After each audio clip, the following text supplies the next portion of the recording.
Sir, Telangana public service కమిషన్లోని నిరుద్యోగులు ఉద్యోగాల కోసం నిరసన వ్యక్తం చేస్తున్నారు.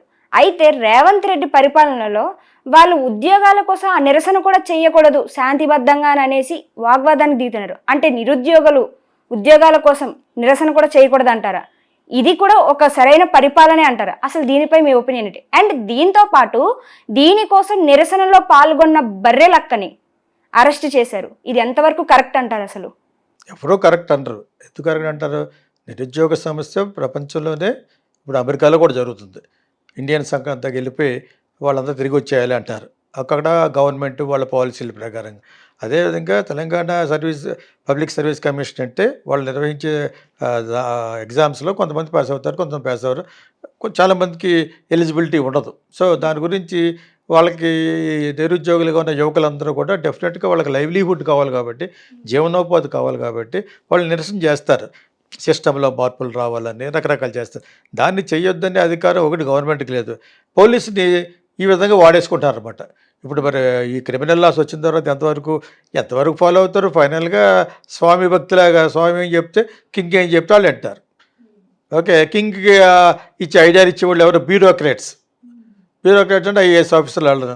మనం ఇలా చిక్కుంటే మొత్తం చిక్కుంటామండి, ఇంక ఇది ఇలా జరుగుతూనే ఉంటుంది, దీన్ని ఇప్పుడే అణిచేద్దామని చెప్పేసి సీఎంకి, హోమ్ మినిస్టర్కి ఐడియాలు ఇచ్చి డీజీపీకి చెప్పి ఇటువంటి ఏమైనా చేస్తే బొక్కలు పడేయండి అని చెప్తారు.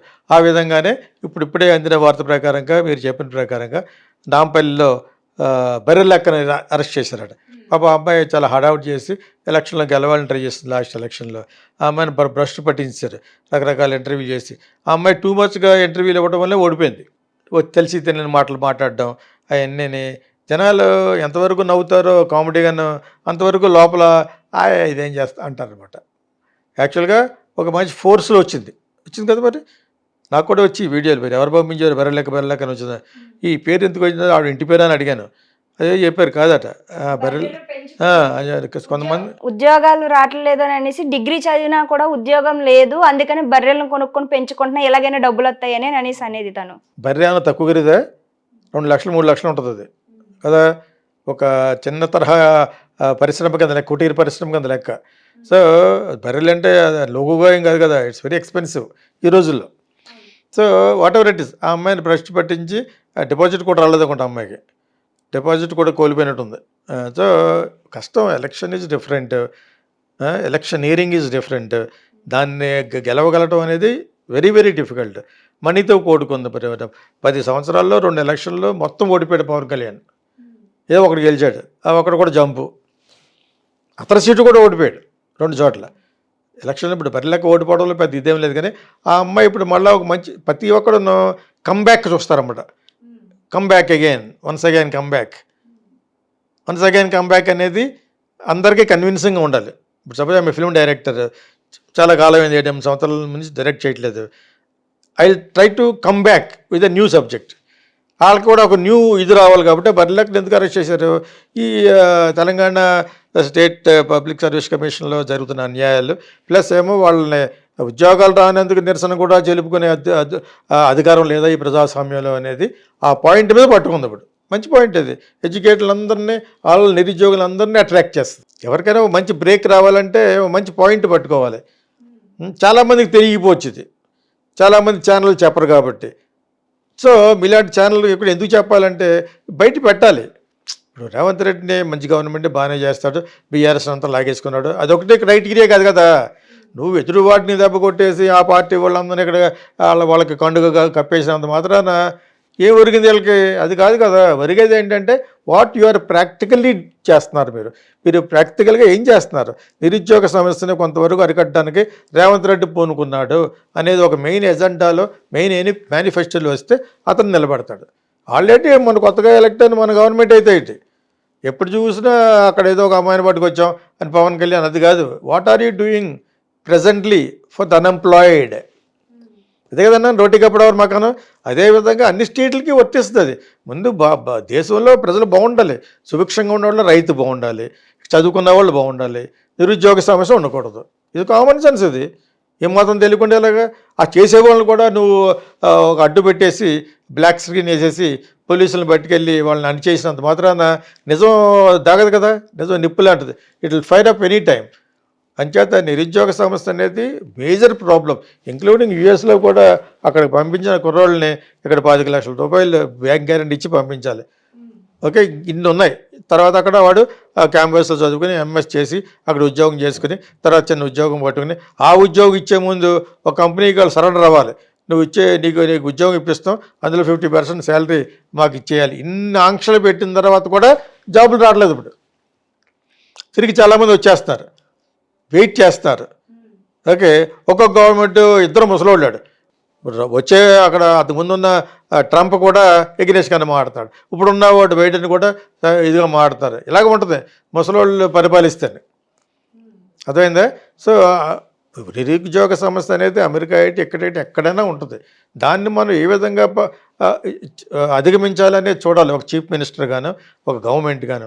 జస్ట్ లేదంటే బీఆర్ఎస్ వాళ్ళు నా దగ్గర ఎంతమంది పెట్టుకున్నానా కదా, ఇది సరిపోతుంది.